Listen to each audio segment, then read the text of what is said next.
अगर आपको डर लग रहा है कि 2026 में बैंक एग्जाम्स के प्रीलिम्स क्लियर होंगे या नहीं, तो जो पहला स्टेप, जो पहला सोल्यूशन या पहली मिस्टेक, वो आपके इस सेंटेंस में ही छुपी हुई।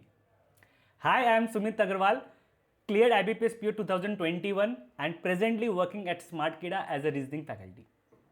आज मैं आपको 5 स्टेप्स बताऊंगा जो आपको मस्ट फॉलो करने हैं अगर आपको 2026 में बैंक एग्जाम्स क्लियर करनी है। तो जैसा कि अपने बात कर रहे थे, स्टेप 1 के बारे में बात करते हैं। तो जो वर्ड है वो है आपका डर। आपको सबसे पहले तो वो डर हटा देना है कि मेरे से प्रीलिम्स या बैंक एग्जाम्स क्लियर होगी या नहीं। क्योंकि अगर आप में डर है ना, तो इसका मतलब क्या है कि आप में कॉन्फिडेंस नहीं है। अगर आप में कॉन्फिडेंस नहीं है तो इसका मतलब क्या हो गया कि आप वो चैलेंजिंग नहीं हो।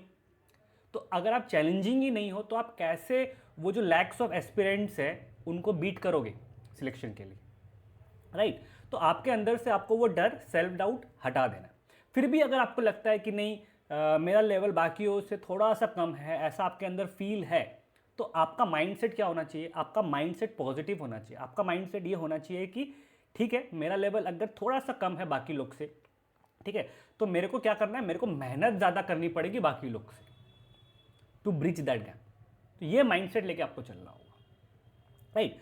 तो एज्यूमिंग कि अब तक आपने स्टेप 1 में आप कॉन्फिडेंट हो गए, आपको ये पता है कि हाँ, मैं बैंक एग्जाम्स क्लियर कर सकता हूँ या क्लियर कर सकती हूँ, तो अपने मूव करते हैं स्टेप 2 पे। अब स्टेप 2 क्या है? आपको सिलेबस अच्छे से कंप्लीट करना है। अब सिलेबस में आपको कैसे कंप्लीट करना है? आपको टॉपिक वाइज पढ़ाई करनी है। आपको ये मेक श्योर करना है कि जब तक आपका एक टॉपिक अच्छे से पूरा कॉन्सेप्ट, प्रैक्टिस वगैरह सब नहीं हो जाए, आपको नेक्स्ट टॉपिक में स्विच नहीं करना है। ये आपको मेक श्योर करना है, ठीक है?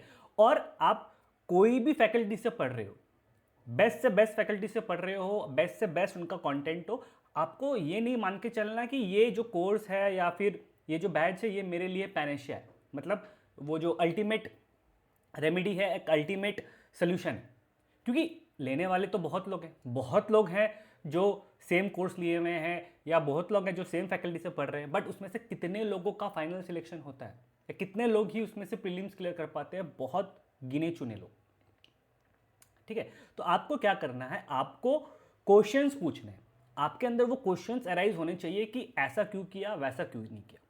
अब सपोज एक पजल है, अब पजल में आपके जो फैकल्टी हैं XYZ, उन्होंने स्टार्ट किया है 5th लाइन से, 12 लाइन की पजल है सपोज, तो आपके अंदर वो क्वेश्चन अराइज होना चाहिए कि 5th लाइन से ही क्यों स्टार्ट किया।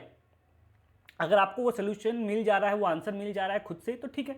नहीं मिल रहा तो सर से पूछो कि सर, मैडम, ये आपने 5th लाइन से क्यों स्टार्ट किया? आप 7th लाइन से भी तो स्टार्ट कर सकती थी या कर सकते थे, ठीक है? तो ऐसे क्वेश्चंस आप पूछोगे, तब जाके वो एक आपकी एबिलिटी बढ़ेगी। तब आप वो जो भीड़ में से सेग्रीगेट होके आप वो बनोगे जो फाइनल सिलेक्शन लेंगे, ठीक है? तो ये आपको जरूर करना है। अब बात करते हैं स्टेप 3 की।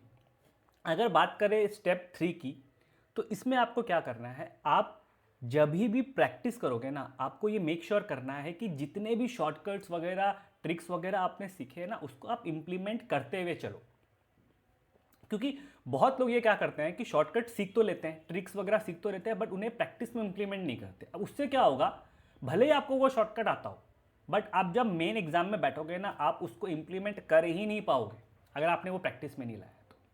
फॉर एग्जाम्पल, मान लो जैसे मैं आपको बोलूँ कि मान लो एक रो है, ठीक है? रो में 1 2 3 4 5 6 7 8 9 10 11 13, ठीक है? सपोज 13 लोग बैठ रहे हैं, ठीक है?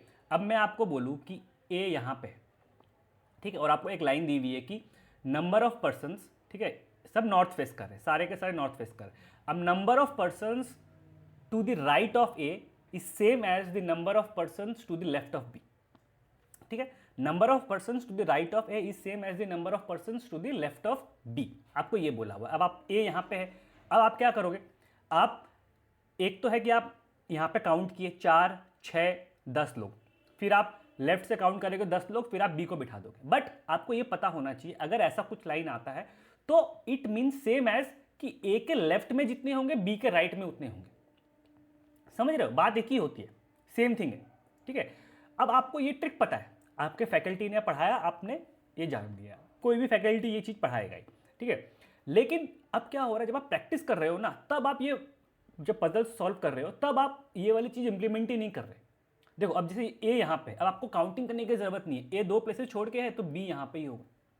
आपने सिंपल वे में कर लिया ना, कितना टाइम लगा, काउंट करने का टाइम वेस्ट नहीं हुआ आपका। तो ये सब चीज़ें आपको प्रैक्टिस में लाते हुए चलनी पड़ेगी, क्योंकि अगर ये सब आप प्रैक्टिस में नहीं ला रहे हो ना, आप प्रैक्टिस में काउंट करके कर रहे हो, तो जब एग्जाम में आप पजल सॉल्व कर रहे होगे तभी भी आप काउंट ही कर रहे हो। अब सपोज क्वांट्स में मान लो कि जैसे मान लो चलो मान लो कुछ भी है, मान लो 46 इंटू 32 है, ठीक है, आपको ये कैलकुलेट करना है, ठीक है। अब आपको आपके जो फैकल्टी ने एक शॉर्टकट ट्रिक सिखा दी, मान लो कि जैसे सपोज 23 है, 23 इंटू 6 1380, आपको सब कुछ माइंड में कर लिया, 1380 प्लस 92 1372, सॉरी 1472, ठीक है, आपने ये चीज़ माइंड में कर ली, आपने ये ट्रिक सीख ली। बट अब क्या हो रहा है कि जब आप प्रैक्टिस में ला रहे हो, तब आपके पास कोई एक सॉल्व करते करते आपके पास आया 46 इंटू 32, फिर आप क्या कर रहे हो, 2 6 जा 12, हाथ में 1 2 4 जा 8 92, 3 6 जा 18, हाथ में 1 3 4 जा 12 13 2 17, हाथ में 1 4 1। अगर आप ऐसे प्रैक्टिस करोगे, ठीक है, तो ये सीखा हुआ आपका क्या फ़ायदा हुआ, क्योंकि एग्जाम में आप यही करोगे, एग्जाम में आप ये नहीं ला पाओगे, क्योंकि वो एबिलिटी आपकी डेवलप ही नहीं होगी, पॉसिबल ही नहीं है। फिर आप क्या होगा कि अगर आप हमेशा से ये करते आए हो तो आई वुड से कि आप फिर यही करना है एग्जाम में, क्योंकि इसमें तो आपके बहुत टाइम लग जाएगी, समझ रहे हो। तो आपको जो सिखाया जाए, जो ट्रिक्स वगैरह हो, वो आपको इंप्लीमेंट करते हुए चलनी पड़ेगी, तब जाके ही आप मेन एग्जाम में उसको इंप्लीमेंट कर पाओगे। ये आपको एकदम ध्यान रखनी है, क्योंकि ये मिस्टेक्स बहुत बहुत बहुत एस्पिरेंट्स करते हैं। In fact I would not lie कि मैंने भी किया था कैलकुलेशंस में, मैंने वैदिक मैथ्स सीख तो ली, पढ़ तो लिया, वीडियोस देख ली, इंप्लीमेंट ही नहीं किया मैंने वैदिक मैथ्स, एकदम नहीं। तो इसलिए मेरी कैलकुलेशंस मतलब बहुत वीक है, ठीक है, तो रह गई थी उस टाइम, ठीक है। तो ये सब चीज़ें आपको इनकलकेट करनी होगी, ठीक है। अगर अब बात करें स्टेप 4 की, अब स्टेप 4 में आपको क्या करना है, वंस आपका सिलेबस कंप्लीट हो गया, आपने बढ़िया से सारे टॉपिक वाइज सारे कंप्लीट कर लिया सिलेबस, फिर आपको क्या करना है, आपको मॉक्स लगाने, ठीक है। अब मॉक्स में आपको क्या देखना है, आपको मॉक्स में मतलब होना चाहिए परसेंटाइल से, मार्क्स से नहीं, परसेंटाइल से, क्योंकि मार्क्स वेरी करेगा मॉक्स टू मॉक्स पे। अब कोई मॉक बहुत टफ है तो उसमें मार्क्स सबके कम आएंगे, कोई मॉक इजी है तो उसमें मार्क्स ज़्यादा आएंगे, बट परसेंटाइल आपको एक एक्चुअल पिक्चर देगा, क्योंकि ये आपको बाकियों से कंपेयर करेगा कि बाकी लोग कैसे परफॉर्म कर रहे हैं। अगर पेपर टफ आएगा तो बाकी लोग भी थोड़ा सा खराब परफॉर्म करेंगे, पेपर इजी आएगा तो बाकी लोग ज़्यादा स्कोर करेंगे, सेम विथ यू। और सेम जब एग्ज़ाम होगी तभी भी सेम है ना, जब मेन एग्ज़ाम होगी। तो परसेंटाइल में आपको क्या रखना है ध्यान, कि आपका जो परसेंटाइल है, जब आप फर्स्ट टाइम मॉक दोगे ना, तो डेफिनेटली आपका परसेंटाइल बहुत अच्छा नहीं आएगा, ये श्योर है, ठीक है। लेकिन आपको डिसहार्टन नहीं होना है, क्योंकि वो बढ़ता भी उस स्पीड से है अगर आप मेहनत करोगे अच्छे से। आपको क्या करना है, आप मॉक्स लगाए, आपने परसेंटाइल नोट डाउन किया, कोई बात नहीं, डिमोटिवेट नहीं होना है, ठीक है। आप बढ़िया से एनालिसिस करो। अब एनालिसिस बहुत क्रूशियल रोल प्ले करती है, क्योंकि एनालिसिस से आप बहुत कुछ सीख सकते हो, बहुत कुछ। आप कितना टाइम देते हो एनालिसिस में। अब एक गलती एनालिसिस में लोग क्या करते हैं, आपने एक पेपर अटेम्प्ट किया, सपोज कि 35 क्वेश्चन है, 35 क्वेश्चन आपने किए, आपने 17-18 जो भी है क्वेश्चन अटेम्प्ट कर पाए, वो लिमिटेड टाइम में, मान लो 20 मिनट है, आपने 16-17-18 क्वेश्चन अटेम्प्ट कर ली। अब क्या होगा, अब आपके सारे क्वेश्चन सपोज राइट है, ठीक है, या 1-2 क्वेश्चन रॉन्ग है। अब क्या है कि आपने क्या किया, जो क्वेश्चन रॉन्ग है वो देख लिए, और जो क्वेश्चन आपसे अटेम्प्ट नहीं हुए वो आपने देख लिए। बट जो क्वेश्चन आपने अटेम्प्ट कर किए और करेक्ट है, वो देखते ही नहीं है लोग, अरे वो तो मैंने सही कर दिए। ये गलती नहीं करनी है। क्यों? क्योंकि अल्टीमेटली जब आपने बहुत प्रैक्टिस कर ली, मॉक्स भी लगा लिए, अल्टीमेटली एक टाइम ऐसा जरूर आएगा कि आपको आता सब कुछ, एटलीस्ट प्रीलिम्स में तो आपको दिक्कत नहीं आएगी कि प्रीलिम्स के सारे क्वेश्चन आप कर पाओगे, लेकिन वो लिमिटेड टाइम में नहीं कर पाओगे, ये दिक्कत आएगी। कर सब लोगे, अगर बहुत अच्छे से मेहनत की है, बढ़िया सब कुछ रहा है, तो आप श्योर शॉर्ट क्वेश्चन तो कर ही लोगे प्रीलिम्स के, लेकिन वो टाइम पे नहीं कर पाओगे। तो इसीलिए आपको ये बहुत ज़रूरी करना है, ठीक है। तो अब ये आपने कर लिया। अब जो मॉक्स के एनालिसिस करोगे, अब एनालिसिस में आप ये मत सोचना कि मान लो टाइम मत सोचना कि यार मेरे को आधा घंटा एनालिसिस करना है, 15 मिनट करना है, 20 मिनट या 1 घंटा करना है, जितना हो सके। आप देखो कि आपने कोई करेक्ट क्वेश्चन जो किया है उसने आपने लिया है मान लो 4 मिनट, कोई एक पजल या कोई भी XYZ, ठीक है, तो आप देखो कि क्या मैं उसको 3 मिनट में कर सकता था या कर सकती थी, क्या मैं उसको 2.5 मिनट में कर सकता था, ये आपको ज़रूर से देखना है।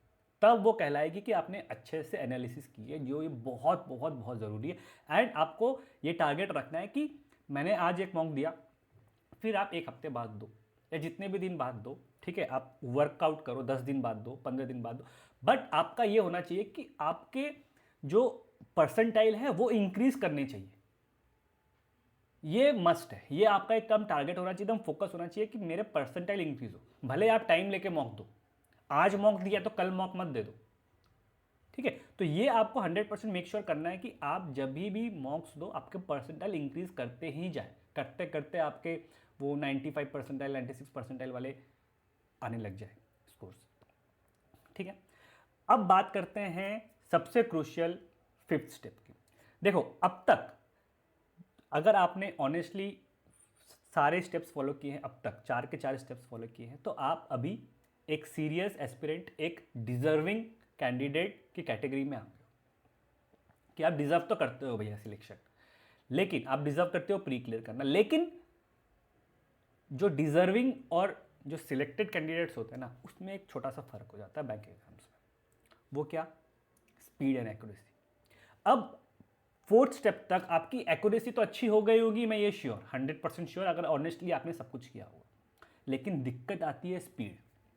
जो स्पीड का गेम है ना, यही मामला गड़बड़ कर देता है सबसे एस्पिरेंट्स का। तो स्पीड पे आपको फोकस करना बहुत बहुत बहुत बहुत बहुत ज़रूरी है। अब सर आपने बता तो दिया स्पीड पे फोकस, बट स्पीड पे फोकस करे कैसे, करे क्या? पहली चीज़, आप जब लिखते हो ना, आपकी जो राइटिंग है ना, राइटिंग को फास्ट करो।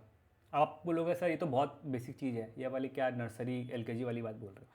ट्रस्ट मी, करके देखो, क्योंकि मैंने देखा है काफ़ी लोग क्या करते हैं, अब सर्कल बना रहे हैं सिलोजिज्म में, ऐसे करके ऐसे, ऐसे करके ऐसे, ठीक है। या मतलब एक राइटिंग में ना एक हड़बड़ी नहीं है, एक हरीनेस नहीं है, एक जल्दबाजी नहीं है, आराम आराम से कर रहे हैं।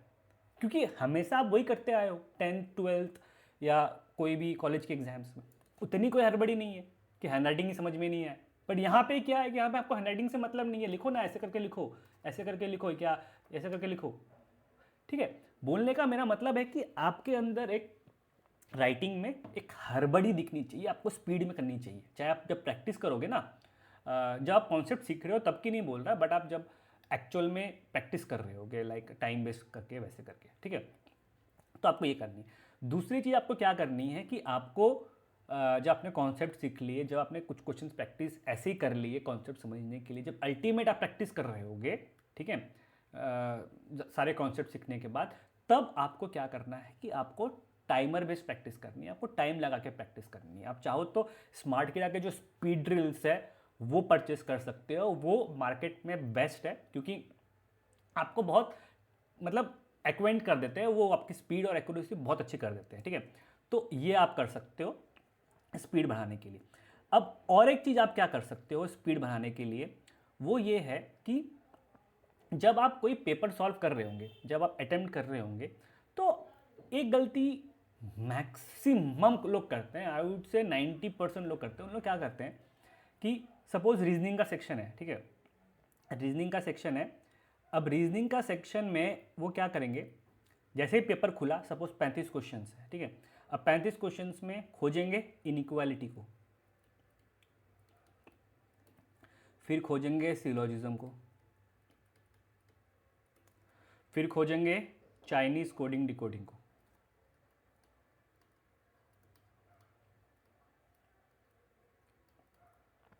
कि ये तो इजी टॉपिक्स है, पहले ये कर लेते हैं। पजल से डर लगता है भाई, ठीक है, पजल बाद में करेंगे, फंस गए तो। मेरे को एक सिंपल सा एक क्वेश्चन का आंसर दो, क्या आप बिना पजल्स सॉल्व किए बैंक एग्जाम्स में सिलेक्शन ले पाओगे?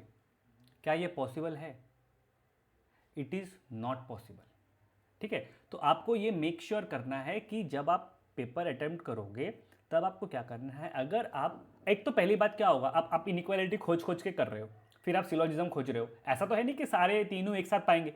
अब इनइक्वालिटी हो सकता है आपका 10 to 14 क्वेश्चन आपके इनइक्वालिटी के हो, फिर आपके हो सकता है 21 से लेकर 25 आपके सिलोजिज्म से हो, ये आपके लास्ट के 5 क्वेश्चन हो, 31 से लेकर 35। तो आप कितना खोज के करो, आप खोजने में ही तो कितनी टाइम वेस्ट कर दोगे। आप नेक्स्ट करोगे, क्या फ़ायदा।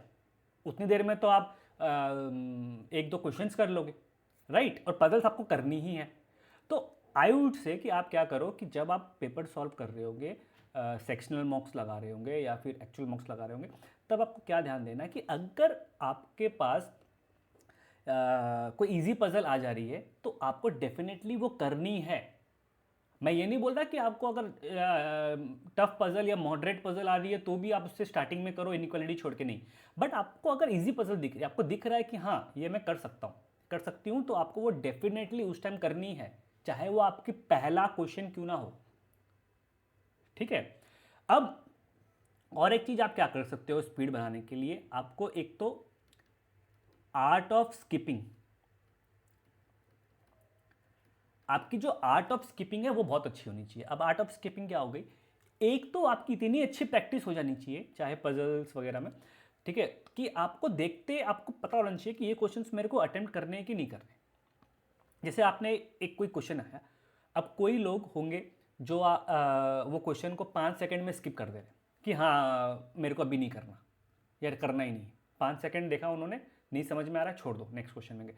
आपने क्या किया, आपने 10 सेकंड लगाया, फिर आप स्किप कर रहे हो, तो 5 सेकंड की लीड तो वो आपसे ले गया विदाउट कुछ किए, विदाउट कुछ किए ही वो आपसे 5 सेकंड की लीड ले गया, है ना। तो आपको बहुत जल्दी आपको स्किप करना होगा और आपको क्वेश्चंस नहीं करने हैं तो, ठीक है, इसमें आपको मास्टरी करनी होगी, ठीक है, आर्ट ऑफ स्किपिंग। अब और एक चीज आप क्या करोगे, आप जब भी जो पेपर सॉल्व करोगे ना, आपको मल्टीपल फेजेस में पेपर सॉल्व करना है। इसका मतलब क्या हो गया, इसका मतलब क्या हो गया कि मान लो आप रीजनिंग सेक्शन स्टार्ट किए आप, ठीक है, तो आपको ऐसा नहीं कि 20 मिनट का पेपर है, 35 क्वेश्चन है सपोज, ठीक है, तो आपको क्या करना है, आपको ये करना है कि स्टार्टिंग में आपको स्कैन करना है। स्कैन मतलब क्या, सारे क्वेश्चन सॉल्व करते हुए चलने, जो जो आपको लग रहा है कि फर्स्ट फेज में होंगे। मतलब सपोज आपके 20 मिनट है तो स्टार्टिंग के 10 मिनट आप क्या करो, ऐसे से जाओ, आपको जो इजी लगेगा आप करते जाओ, ठीक है, और जो आपको लग रहा है कि मॉडरेट है या टफ है उसको आप छोड़ते जाओ सेकंड फेज के लिए। फिर आप सेकंड फेज में आओ, फिर आपको जो मॉडरेट क्वेश्चन लग रहे हैं वो कर लो, और फिर जो कुछ क्वेश्चन बचेंगे डिफिकल्ट वाले, जो आपको लग रहा है डिफिकल्ट है, वो आप थर्ड फेज में कर लो। इससे क्या होगा कि जब आपको पता है ना कि आप 3 फेज में करोगे, तो आप एक तो जल्दी आप स्किप कर पाओगे, आपको एक मोह माया नहीं आएगी क्वेश्चन को लेके, आपको क्वेश्चन में अटैचमेंट नहीं आएगी, क्योंकि आपको पता है कि यार एक बार के लिए छोड़ रहा हूं भाई, मैं तेरे पास आऊंगा वापस, है ना। बट अगर आप एक फेज में कर रहे हो तो उससे दिक्कत क्या आती है, यार मैं इसे छोड़ दे रहा हूं, देख लेता हूं, क्या पता इजी हो, है ना। तो एक वो लव भरता है, एक अफेक्शन भरता है वो क्वेश्चन के लिए। तो आपको मेक श्योर करना है कि आप मल्टीपल फेजेस में पेपर अटेम्प्ट करो, ठीक है। तो यही 5 स्टेप्स आप अच्छे से फॉलो करो एंड देखो आप कैसे बैंक एग्जाम्स क्लियर करते हो। तो आई होप गाइज आपको सेशन अच्छा लगा होगा, अगर अच्छा लगा है तो लाइक और सब्सक्राइब कर देना, नहीं लगा तो कोई बात नहीं। Thank you, tata, good bye.